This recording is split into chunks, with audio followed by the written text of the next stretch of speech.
Well, thank you so much. First of all, I want to thank Europe for having me here. I'm very excited listening to the meeting, and I want to thank first of all to the interpreters because I think they do a great job. It was very easy for me to listen into the whole conversation. So 5 minutes, 5 to 7 minutes, I decided no slides as after food, probably everybody is concentrating on digestion, and I have the hopefully whole concentration and not my slides. The topic is stigma, mental health, and it has been said a lot from the prior speakers. I'm excited by the standard of the meeting. So we had, it was referred to WHO, to the new diagnosis, ICD-11. It was related to not only substance-related addiction, not including also caffeine, but also to behavioral addiction. We had gambling spectrum mentioned disorder. We have covered EUDA. Lisbeth van Dam gave a very nice overview about the new mandate of the agency. So it's really an agency now where the people can also go in the individual countries to look how the monitoring is, because we rely on the data quality in order to define a problem. Well, and I heard several times the word stigma, and I heard human rights. So you also have included in the symposia the UN human rights treaties, and this is my bridge actually towards stigma. If you talk about patients with substance use disorder is part of mental health. So it's a psychiatric diagnosis, and the psychiatric diagnosis is included in the Convention on the Rights of Persons with Disabilities. Very often, not in this audience who is specialized, but in the general population, handicap is clearly related to somatic burden. Is it wheelchair accessible? But they don't have in their mind that a psychiatric disorder is also included in the Convention on the Rights of the Persons with Disabilities. And Slovakia and the Czech Republic ratified the convention, so you could address problems to your state if there appears to be a problem. And just the word stigma is created by society. And you feel stigma in many, many areas of substance use disorders. One is the accessibility. Very often I still find substance use treatment clinics not in the inner city, but somewhere out in rural areas. Even very often it's, first of all, I see the church, and then I look at what kind of treatment and how easy is it accessible. Persons with substance use disorder very often are not able to go out there, and if they're in these institutions or in these facilities, they don't have the freedom to go out and have fun. And also stigma is very openly, if you look in opioid maintenance, this is a very old thing we have now, more than 30 years in the majority of European countries. But still in many countries, you have an overregulation. People need to go to the pharmacy every day, and they have to line up. So it's very obvious for the others, that's the reason why these people are going to the pharmacy. So one aspect is just use the countries who ratified the Convention on the Rights of Persons with Disabilities to pinpoint if you feel that there is stigma related to substance use disorder. In my case, I have been running a substance use clinic at a university for many years. One of the first things when I took it over was, I don't want to have a ghetto on substance use depending patients and on the other one on the psychiatric patients. We have a waiting room where depression waits next to alcohol disorder, next to schizophrenia, and so on and so forth. So just try not to separate, they all have something in common. Very often, especially we do know it can be very difficult, you have homeless people, their hygiene might be neglected. But it's very important for us in the treatment to treat the whole psychiatric scope together and not isolate anybody. In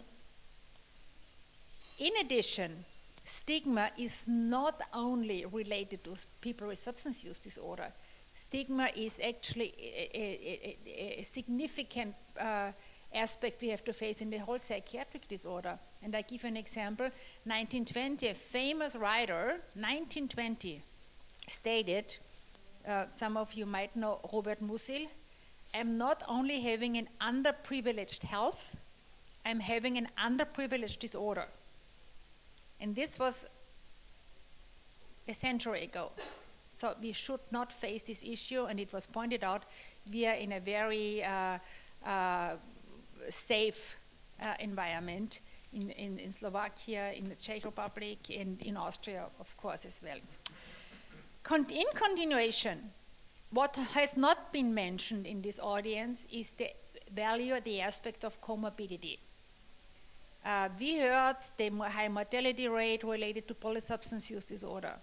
We do know the high mortality relates to high comorbidity figures. And this is also one part, but addresses it very importantly, that substance use disorder is an integral part in the psychiatric spectrum. Because if you're not diagnosing the underlying psychiatric morbidity, you are never able to stabilize substance use disorder. And I just take as an example ADHD, attention deficit disorder. This is a disorder with 50% of the person with substance use disorder have this underlying psychiatric diagnosis. Very obvious clinically is the impulsivity, And a very wrong approach is to put these patients on benzodiazepines, because this is increased danger and risk for them to die. The adequate approach is to put them on stimulants, and very often people who are not educated and not experienced enough in diagnosing and treatment, they are really worried. But that's the standard of care. And this, for example, this is an example that having substance use disorder integrated in the psychiatric field is improving the situation for each individual suffering on this disorder. But this is, of course, an expensive way. And the society has to decide quality against quantity. And this is again a policy issue. I really like the models in Australia. They have specialized clinics, mental health clinics, where the whole psychiatric spectrum is together, and they work together with GPs. So you have a low accessibility, it's easy for the patients to go there, and you get the background of the psychiatric care and knowledge from specialized clinics. And one keyword is what we have to integrate, and what is really low threshold, is telemedicine, because psychiatrists are rare all over the European Union. So try and integrate telemedicine, and then you get a better care for the patients and for the society. Why? Substance use disorder is the fourth most expensive psychiatric disorder in the European Union. It costs about 300 billion a year. These are not the medication costs, these are the indirect costs. A lot of people are involved in criminal activity, a lot of people are ending up in jail. Another, even more expensive disorder is ADHD, also because of indirect costs, not being able to finish school, not being able to stay in jobs. And if you show these figures and you show the literature and show this to your politicians, they should be actually looking at figures and try to integrate this in the psychiatric spectrum and try to use telemedicine. COVID has taught us that's a tool, but in countries like mine, it's even paid by insurance, but it's very easy to use and it's improving the mental health. And finally, talking about figures and money. Money is the issue, what politicians listen to. What is the addiction, the most expensive addiction for a society? Is food addiction. Many people talk about obesity, but if you listen clearly to the patients and to a clinical evaluation, the clinical features are totally related to features we know from people with alcohol dependence, from people with heroin dependence, and even the imaging pictures from binge eating disorder patients are equivalent to patients with substance use disorder. In the United States, since 1999, the body mass index of obesity increased from 1999 30% to 42%.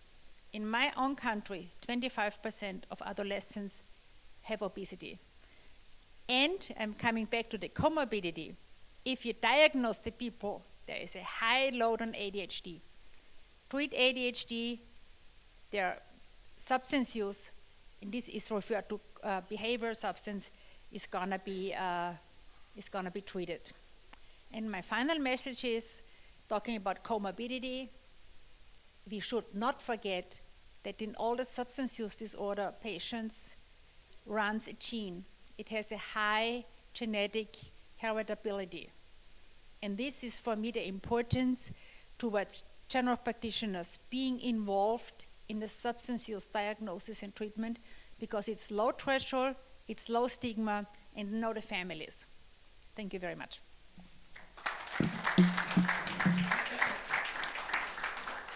Thank you very much.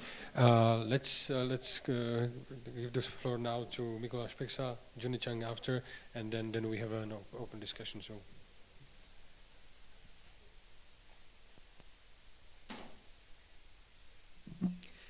Thank you very much. Thank you for the opportunity to speak, and I hope I will not bore you after the lunch.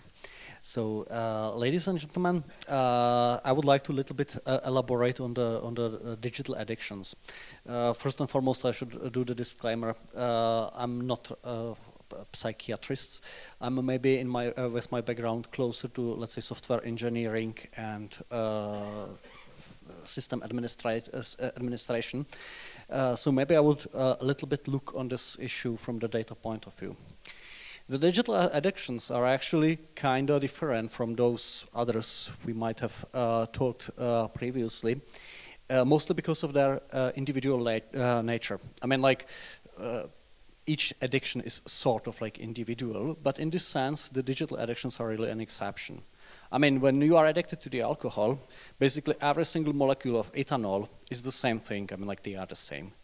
When it comes to the digital addictions, the thing that you are addicted to is very individual for you.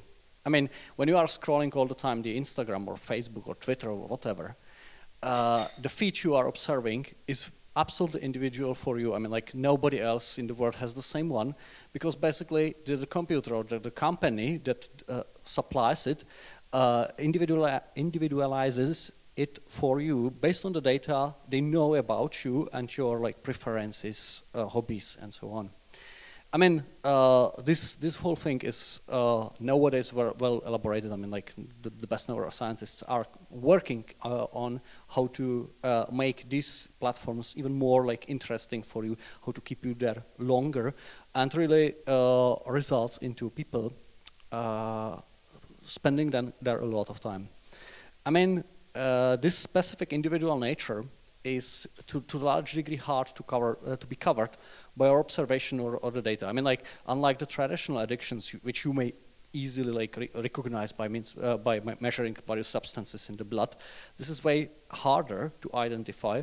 Also, can have quite detrimental impacts on the person in touch. I mean, we are now facing a public mental health crisis. I mean, like, this is well observed. We have seen in the previous election term already the European Parliament even issuing reports, proactively calling the European Commission to work about it, because we do know that a significant amount of Europeans, I mean, 1/3, 1/2, have some sort of, like, mental issues.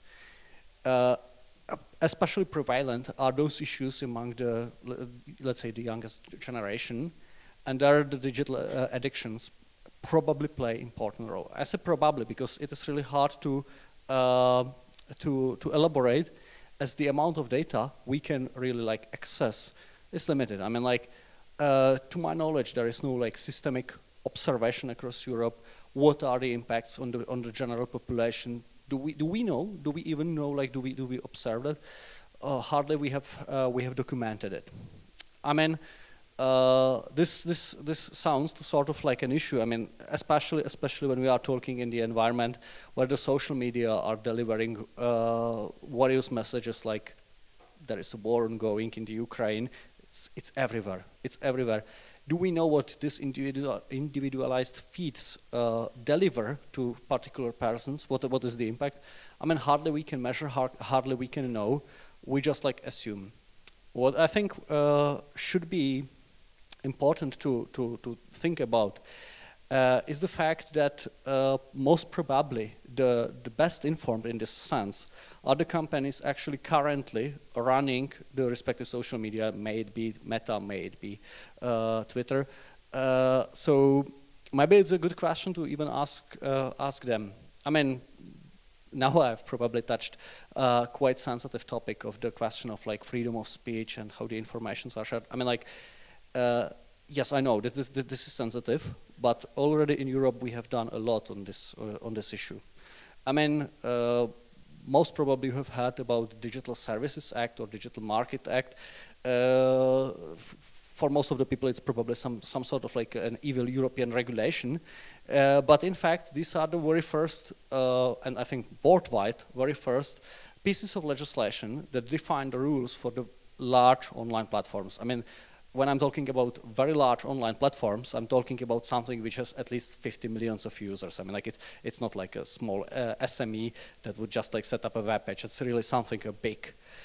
I mean, these entities are quite like relevant. I mean, we have legislation for traditional media like TV, radio, and so on.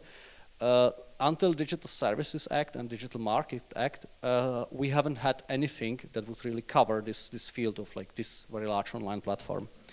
I mean, this has been passed in the previous legislative term, and both pieces of legislation are to high degree sort of a political compromise. I mean, like some of the issues that are connected to the social media were tackled, some not, and I would say the impact on the mental health is one of those which were not really discussed in the context of Digital Services Act or Digital Market Act previously. So where we are, I think each of the legislation we have seen in the world is undergoing a periodical novelization, like reviews and updates. I guess sooner or later it will touch also this one, how the very large online platforms are being regulated. And there the point is, I think we should be there and we should stick into this discussion the topic of mental health, because it's becoming really relevant in this context. I mean, this review can come, I guess, even kind of soonish concerning the political development we do see. I mean, like, everybody has probably recognized there is some sort of a fight between the European Commission and Elon Musk currently regarding Twitter. I guess this is something that is bringing the attention, and that will be certainly very important in the upcoming term of, or in this new term of the European Commission. I mean, we are currently still in the phase of like setting up the commission, basically. Like most of the commissioners were just like confirmed by the European Parliament, but then the real work shall start in the upcoming months. I mean, the Commission currently, as it is discussing the policies for whole Europe, is mostly focused on, let's say, the hard, let's say, geopolitical issues, like how do we equip our armies and how do we support Ukraine, which is absolutely important, and I absolutely recognize that this is something to be said and to be solved. But besides that, we have this, let's say, more subtle issues of impact of this, like, new technologies on our population, on the mental health of our population, and the overall quality of life, because this is what defines how the future will eventually evolve. So I guess this would be my message at this point. Let's focus a bit more on the way how this interplay between personal data that are being collected by big platforms actually works with the mental health of our population, because it is really important and it's becoming a really overarching issue, especially for the youngest generation.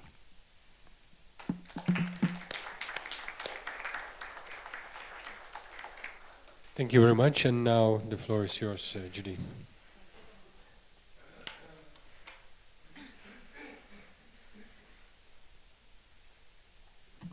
I don't know how you all speak without notes. So good afternoon, everyone. Thank you to the organisers for inviting me to speak. So just as an introduction for people who don't know Input, the International Network of People Who Use Drugs, we're the global peak body representing people who use drugs, working to protect their health and defend the rights of people who use drugs. So I asked to be part of this panel and be part of this section because I actually wanted to be a bit of a critical voice to this, what I see as this conflation between so-called addiction or drug dependency with mental health conditions and disorders. And I think it is concerning because I think we are oversimplifying, what a very complex phenomena. They're not one and the same thing. Many people who use drugs amongst the community, including people who use dependently, would argue that presenting people who use drugs as people with mental health disorders, is stigmatizing and pathologizing in and of itself. I think often we think simply label or changing the labels of people who use drugs from criminals to patients, is an all-in-all positive thing and that it immediately removes the stigma. But, in a lot of ways, it mainly replaces or displaces one stigma with another. So instead of people being, labelled bad or immoral, people who use drugs become mad or sick victim. And yes, that's not to discount that there is a whole mental health and neurodivergent movement, that also pushes back against, paternalization. But I'm also not sure that, bridging or conflating the stigma produced by both ends up breaking the stigma of either. I think it ends up confusing what are two very distinct areas and experiences, and this can lead to, misdirected, even if it is well-meaning approaches. So how are drug dependency, mental health conditions, or psychiatric disorders different? Well, for one thing, drug dependency, or so-called addiction, it's not a fixed thing. Many of us do not perceive it as a disease. People enter and exit drug use and dependency all the time, unlike some mental health conditions which are much more fixed. It is true that there's some correlation between the two, but again, it's complex. For instance, drug-induced psychosis is a temporary problem or temporary phenomena. A lot of the time, if we're talking about the stimulant use, it can be solved with sleep and food. And it's true that many people do self-medicate, with drugs to self-regulate how they feel. And though I know that clinicians are trained to think that this is always a bad thing and that it will lead to disaster, I can say that I've seen many, many people and heard from many, many people who have done this successfully, and they see drug and alcohol use as really having been beneficial at some period in their lives. I think many people, and it's an issue we need to look at, really try and avoid the clinical environment as much as possible. I think many people don't do well with authority and want to avoid overly intrusive interventions, having to constantly explain yourself, and that there's a loss of power that comes with turning over decision-making over your own body and minds to, so-called expert. I think we have to understand these decisions as essentially rational. I think a lot of the time people just assume people who use drugs, must be irrational, but there are reasons why people would prefer to, access street drugs, say, or illicit drug market, than go to a clinic. I think empirically we can also see that mental health disorders and drug use dependency are not one and the same, at least from a community perspective. The thing is, when people are presenting in front of doctors or clinics, psychologists, psychiatrists, it's usually when things are at their very worst. So I do think doctors and psychiatrists, you only see a small microcosm of somebody's life. Where as a peer, as a community member, as a friend, we see the fuller picture of people, the motivations and experiences, right? We see all the complex and subtle and not so subtle reasons people start problematic drug use again. But again, it's not often a lifelong condition. Many people who use drugs don't have, wouldn't identify as having mental health conditions or disorders, and many people with mental health conditions, don't use drugs. And even in cases where there is a correlation, it doesn't mean that there's a causation. Whilst it's true that there may be higher rates of mental health issues amongst people who use drugs, I'm not sure why, or I think we're too quick to jump to the conclusion and attribute it to drugs, right? Rather than looking at the stress of living under prohibition. You know, there are so many things in modern life that create mental health issues, you know, social media for one. So why wouldn't we recognize, you know, the fear of being arrested, denial of freedom, denial of access to children, employment, social isolation and stigma as creating mental health issues and disorders themselves. So I do think a lot could be gained from pulling back from this impulse of problematizing, you know, addiction as something wrong with the brain, and instead really seek to understand, you know, that there are sociological critiques of addiction science which really problematize how we perceive things and how the way that we perceive things actually creates, you know, problems themselves. So just in looking at, you know, integrated care, you know, of course there's a place for it, but also want to urge caution that sometimes there's a lot of ways in where it's done poorly. You know, for instance, I see a lot of harm reduction clinics, they impose mandatory social worker and psychologist visits, and if you don't attend them, then they can withhold your dosage. So in terms of destigmatization, of course, I think work needs to be done for both in terms of to destigmatize drug use and dependency and also mental health. And there's a, you know, whole list, I'm sure, of what could be done. I won't obviously go into them here, but I will mention, you know, one important piece, I think, of destigmatization work, and that is really supporting user and person-led approaches and movements.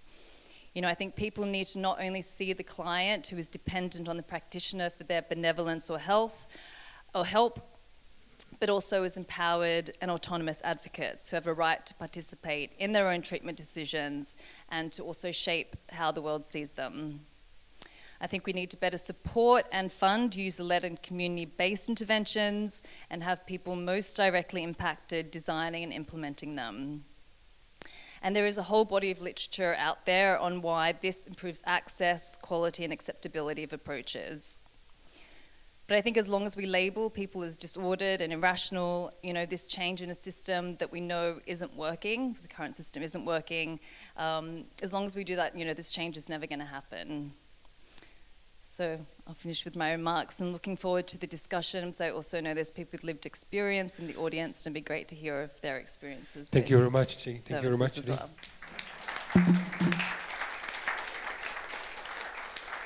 I think you might need the headset in case someone is asking your questions. Já jsem si jistý, že tady jsou nějaké dotazy, tak...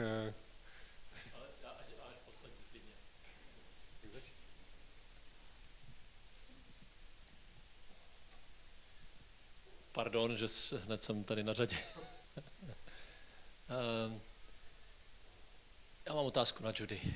Judy mě vždycky trošku dostane jako do módu, že se mi trochu vždycky natlačí slzy do očí, když mluví. A protože o tom mluví přesně. Když si říkala, že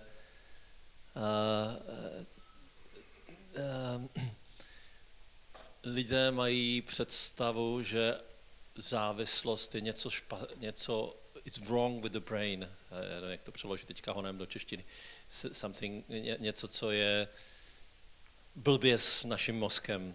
Chtěla bys to trošičku rozvést, tady tohleto?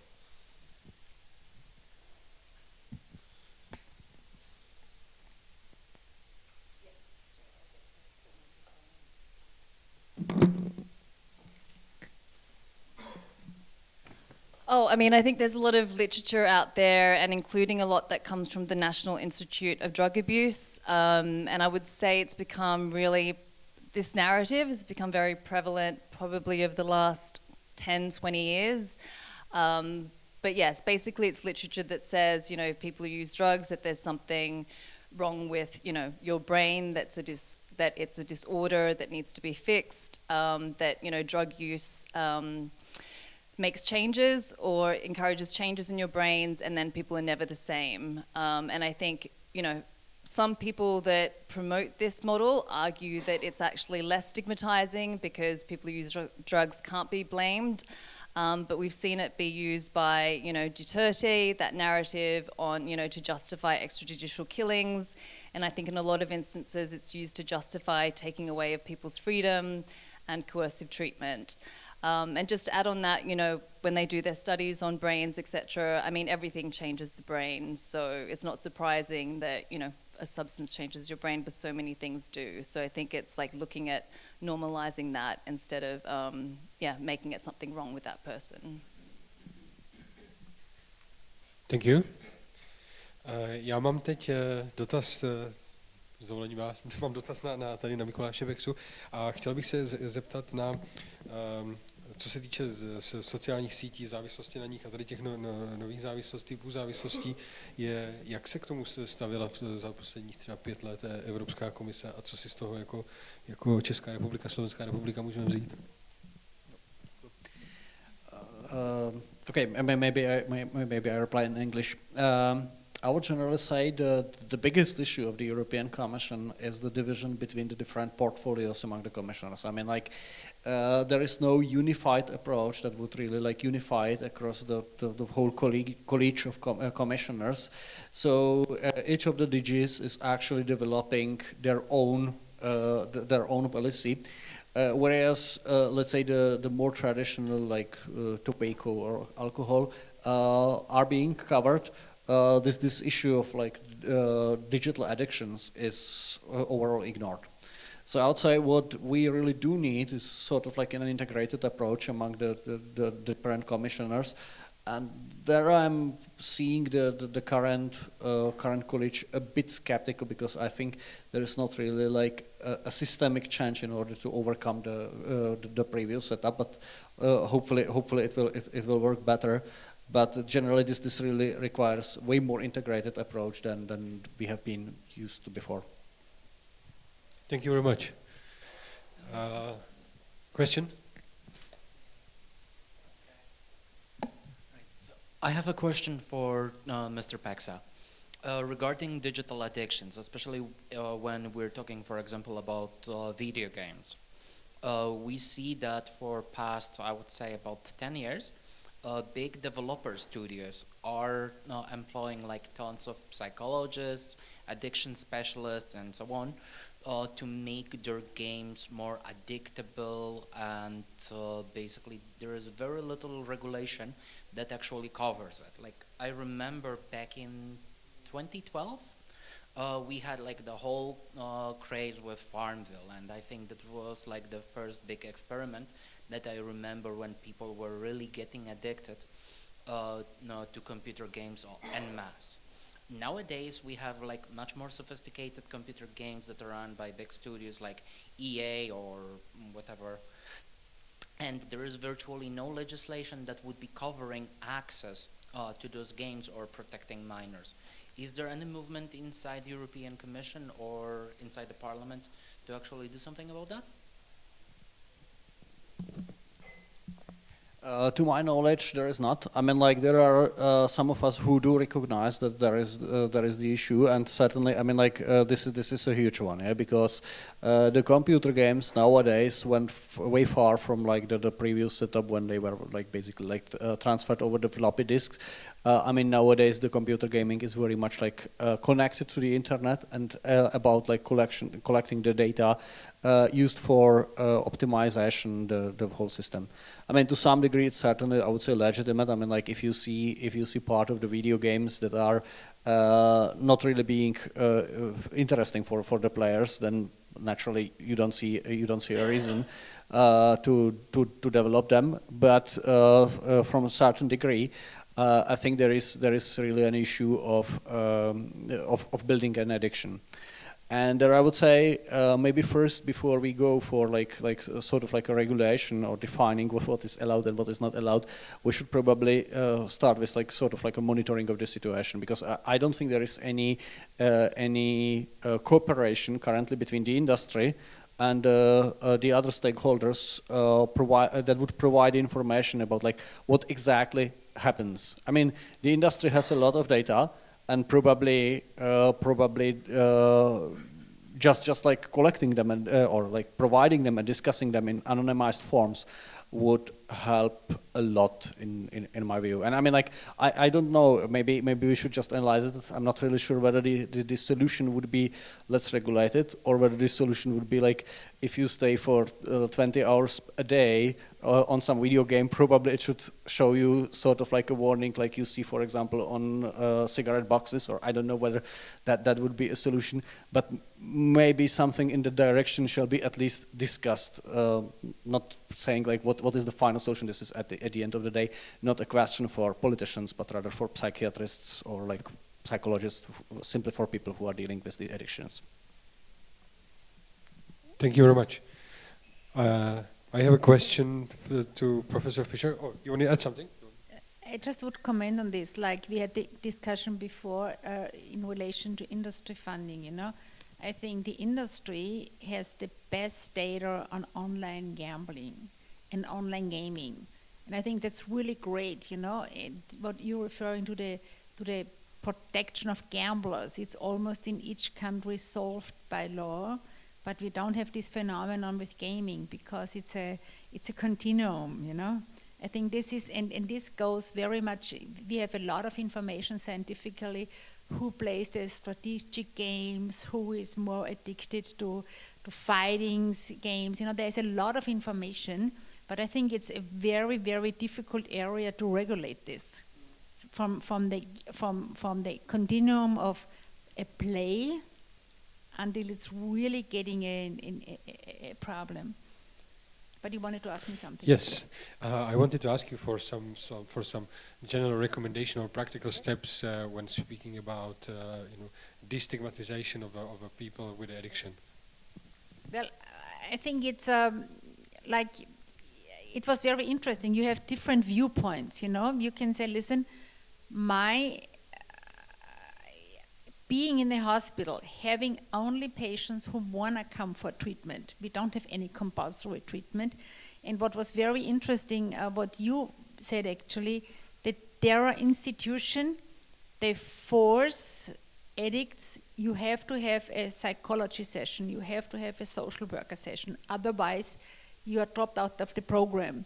In former days, maybe 15 years ago, we had, if you use any drugs in addition to methadone, you are dropped out of the program. You know, I think this is very authoritarian. You know, I think you can offer social work, you can offer psychological support, but there is no need to combine this with the combination that you have access to facilities.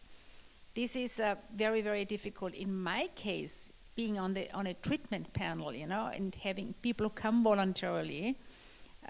It's a destigmatization for them, being in a waiting room with all the different diagnoses. Because in psychiatry itself, we have a huge hierarchy of stigmatization. On top, we have the least stigmatization is having depression. Depression, it's almost accepted. You know, I mean, about 20% suffer at one point in their life on depression. It's no stigma basically is, or hardly any is anxiety disorder. But it comes to schizophrenia, or it comes to substance use, it's a much higher stigma. And if you don't separate, you know, these people, like we used to say there is a ghetto, you know, a ghetto where only addicts should come. Everybody knew what it is, you know. We tried to, I'm supporting a policy that psychiatric clinics have to be integrated in each huge hospital. Like before we had this in the HIV clinics. Everybody who went to this yellow house, everybody knew, that's an HIV patient, you know? And I think destigmatization is important to best integrate them in the whole spectrum of disorders. Because I give an example, HCV, hepatitis C, has a very high prevalence in IV drug addicts. When I started to run the clinic, it was very difficult to convince immunologists to treat our patients. This was with interferon. It was a much more difficult treatment. And then all of a sudden came this new sexy but very expensive medication. It was limited to some centers. And all of a sudden, the immunologists realized, oh my God, IV addicts, they have a high prevalence, we need them. So it turned around, and I thought it was very interesting what this did with our patients, because first they said, no, they are so unreliable. And I said, listen, I agree, people who use a lot of cocaine, a lot of amphetamine, might really have problems with compliance. But if somebody is on opioid maintenance, they are used, they do good if they get the medication. They are very compliant. And by the time of maybe 2 years after, they really learned the most compliant group were people with a history of IV substance use disorder. And now we are facing the situation, I don't know how alert you are on the current literature. We have a high reinfection rate, which on hepatitis C, which is closely, and this is closely correlated. It's a causality in people who use a lot of amphetamine because it's a different risk-taking behavior. But again, you know, it's very nicely to see how very well integrated they are. And immunologists learned not to raise the finger and say, do, because we keep saying, oh my God, this obese person is getting a hip replacement? How come? Shouldn't she get on diet first? And then maybe after 1 year getting a hip replacement? I think we have to normalize this, you know, and this is the more we communicate. And I don't see it a deficiency to say it's a brain disorder, because we do know the sugar industry. We pinpoint this now. We try to work with the industry, put less sugar in all these drinks because it's always stimulating our limbic system. I think this is a situation of brain changes is there if you add too much sugar. It's not related to the bad alcohol or to the bad opiate. And I think we have to be very, very careful relating this to torture and killing, because this is in, I would say, in special regimes, and this is a different issue than we're discussing now, because I think this is a little bit too strong. I mean, I use that example because those were President Duterte's words, and I'm not saying obviously in every instance where people believe that, you know, addiction or drug dependency affects the brain that they're going to end up becoming like Duterte. I'm just saying there are certain consequences. So we may, you know, think sometimes that something is solving a problem, but we're not thinking about the other problems that it may create. So I agree, yes, everything changes your brain and sugar changes your brain, but no one goes around like labeling people who eat too much sugar as like, okay, there's something, you know, you don't have proper functioning, mental functioning capacity because you have too much sugar, even though we know it changes the makeup. So yes, even though they're related, you know, they're also very different. So in each context, if we're talking about brain disease and people who use drugs, like it can lead, I think, to coercive or, you know, more, I think it leads to more stigma, you know, in a lot of ways. I think overall we share the same opinion, but for example, we have the fat shaming. This is really dramatic. We have the obese kids at school, they are marginalized, they are stigmatized, and even in adults, you know, it's a huge campaign, and I'm really looking forward that finally all the somatic doctors, we get on board, that we look at an individual holistically and not only concentrated on the substance.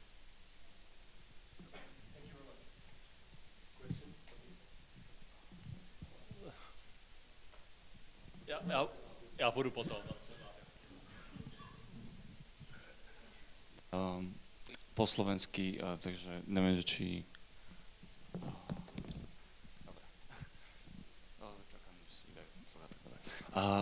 Ja by som sa rád spýtal na to, že akým spôsobom sa dá pracovať s mládežou, keďže vieme, že väčšinou k nejakým nezdravým paternom ich správania ich privádzajú nejaké detské traumy alebo nejaké mentálne problémy, ktorým čelia už v detstve. Takže aj na základe štatistík, ktoré sme videli nedávno, tak je vidno, že tie prezentácie v školách nie sú úplne efektívne. Takže akým spôsobom sa dá pracovať s mládežou, aby sme vytvorili nejakú dostatočnú prevenciu tomu, aby sme zamedzili či už rozširovaniu nejakých závislostí alebo následne ich nejaké nezdravé správanie v spojitosti s drogami.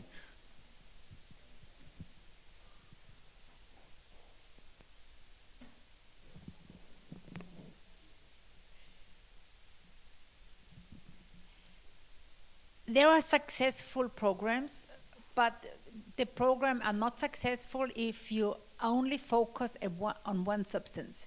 You know, like the demonization that, oh, bad heroin, you know.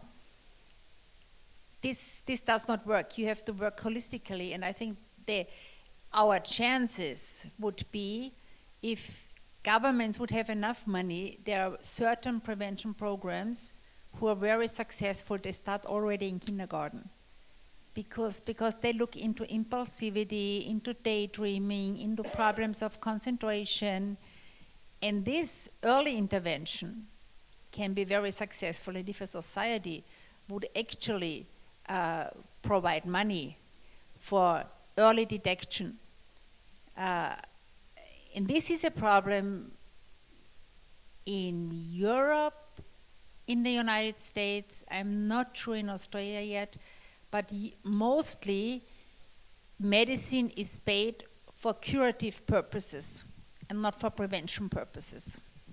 We have a few examples. One successful example is breast cancer screening. This is successful because it's an early detection, but there is not enough in mental health. And we see that in another area, we see the figures of the increase of suicidal ideation during the COVID pandemic, you know, but still it did not change policy strategies in the countries. This is a major problem because one is curative medicine and the other one is like at school. They spend a lot of time in schools, but teachers in general, there are so many problems nowadays. They are confronted with different languages, different cultures. There is a lack of psychologists and social workers. In Holland, they have really good programs having social workers, but it's more or less, the bottom line is having enough money in the prevention system would be helpful for everybody. I'll just try and be quick. I just want to say I think there's a place for daydreaming and it can be amazing. But anyway, I mean, alongside, I also think like harm reduction education would be, you know, very, very useful. I don't think, especially with youth and, you know, young people are going to take drugs. It's just part of life, right? So it's about, okay, how do we avoid problems? And I think giving people, you know, honest, rational information, recognizing that people will take drugs, but giving them information on how they can do it safely and not, you know, I guess, move to problematic drug use. Also being able to share with peers, I think, is very important. Like, you want to hear strategies from people that, you know, understand you and that understand what you're going through as well. So I just think having alarmist approaches, you know, can really backfire. So working with, you know, current realities, you know, using the approach of harm reduction education would be important.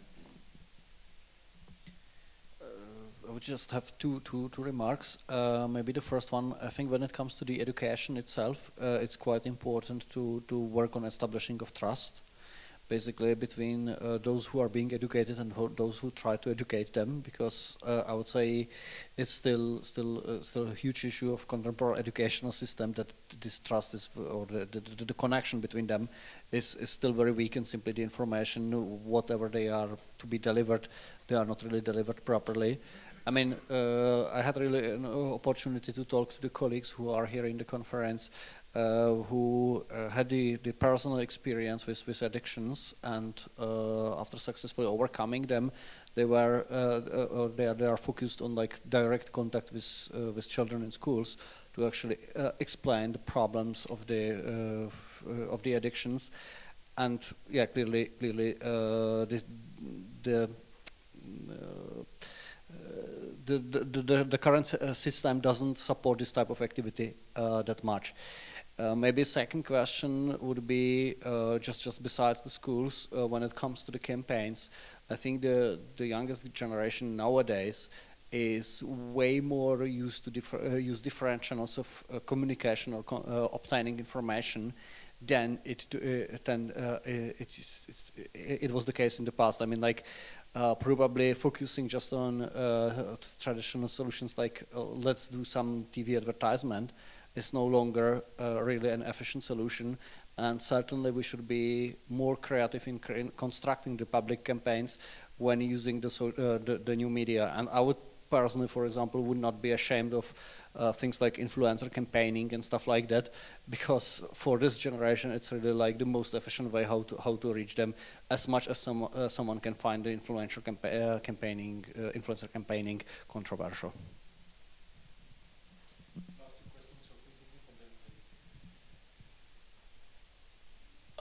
My asi tady v tomhle sále se všichni shodneme na tom, že stigma je nějaká zeď, která, když se vytvoří, tak často za tou zdí zůstanou bez pomoci lidi, kteří to nejvíc potřebují, kteří jsou nejchudší, kteří mají největší trápení. Často jsme schopni pomoct těm, kteří nějak překousnou spoustu překážek a dorazí si o tu pomoc říct. Ty lidi, kteří to potřebují nejvíc, často zůstávají pořád venku. A tak mám takovou otázku jste každý trošku z jiné části toho spektra. Byste měli zvolit jednu takovou, ptám se, protože náš think tank, začnu tu větu znova, že náš think tank chce přinášet politický tlak a advokaci na změnu, která bude vytvářená přes decision makery, politiky a vlády, zákony a taky lidi, kteří třeba rozhodují o financích.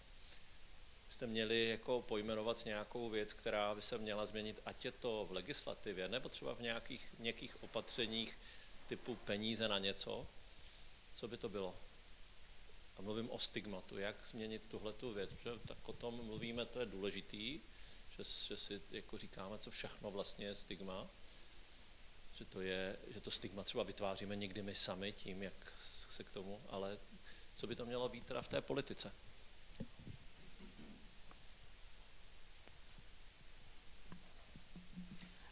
Yeah, I would say from the user's perspective, as we talk a lot about it, is the number one thing would be full decriminalization. And when we say full decriminalization, it means decriminalization without any administrative sanctions, without punishments. And just to that question on what we do for youth as well, I think, you know, even if people do get into trouble, problematic drug use, it doesn't mean, you know, people can't come out of it. I think the problem with criminalization is, you know, if people come into hard times and you punish them even more, you take away their freedom, you take away, you know, their ability to get a job, that's what makes things worse. And that's what stops people from, you know, if they do come into hard times, like being able to, you know, use resilience and come out of it. So yes, I would say we need to, you know, fully decriminalize, because that structural stigma is really a big part of what's producing stigma amongst the public. Maybe I would try to answer your question by saying we should convince people not to ask such questions. No, let me elaborate on this. The thing is that current system is approaching the problem in very like reductionistic way. I mean, everybody tries to kind of like pick one particular thing and try to repair it. And what I think we should do is sort of change the mindset so that we recognize that this is always sort of like a horizontal problem that starts with, let's say, policies within public health sector, going through the social policies and other areas. And I mean, like, yes, the stigma. There are stigmas that start within the social policies, but maybe connected to sort of like, for example, gender questions and stuff like that, and we really need to be able to openly speak. There are overlaps, there are connections, and there has to be like a joint strategy that is really like horizontal, approaching like multiple ministries or commissioners or stuff like that at the same time in order to solve particular problems.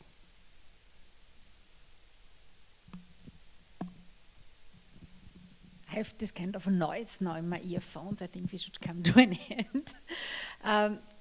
You know, I mentioned what to do against stigma. You know, I give an example outside the substance use field, and then I relate to it.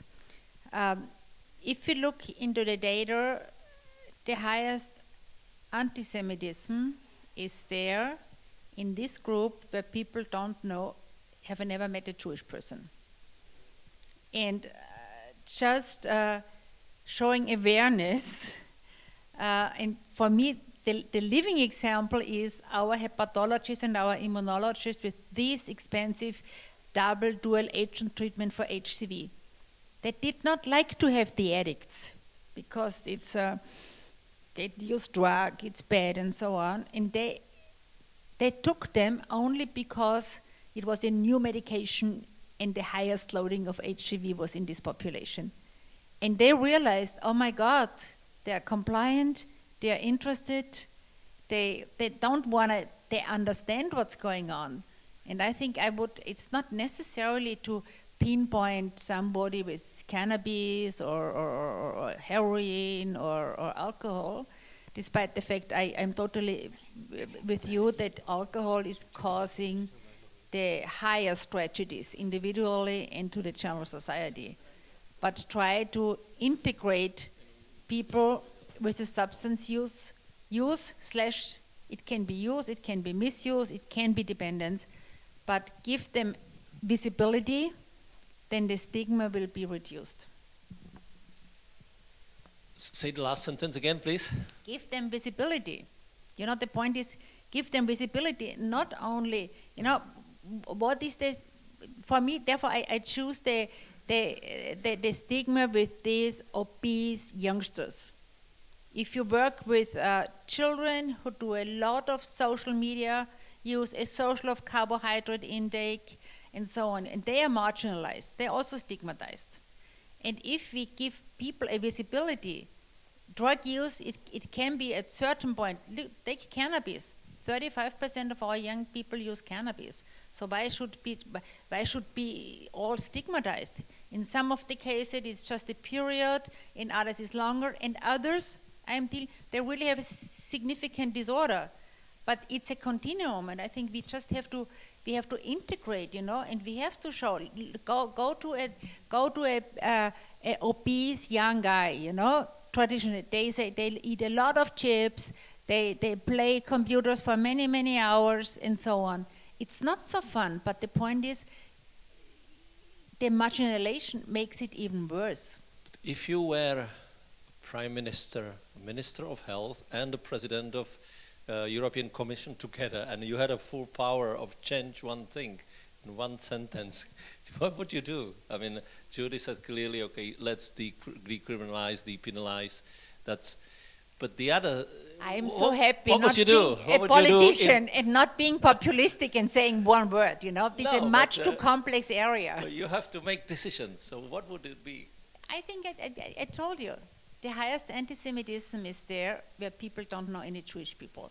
Just don't marginalize the people. Have them integrated like the Convention on the Right of Persons with Disabilities. Then there's going to be a higher understanding and hopefully less stigma. No, it's very easy. Like, you know, I reply nicely because you say, no, I try to nicely reply. If it's nice, you have to judge, I'm sorry. Everybody who ratified the Convention on the Persons with Disabilities, it's clearly indicated in each decision-making progress, a target population needs to be integrated.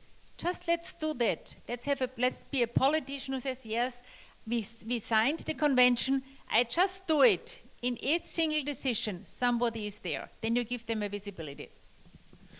Thank you very much. Thank you for this great discussion. Thank you. And please don't leave. We will just regroup the panelists and then let's continue.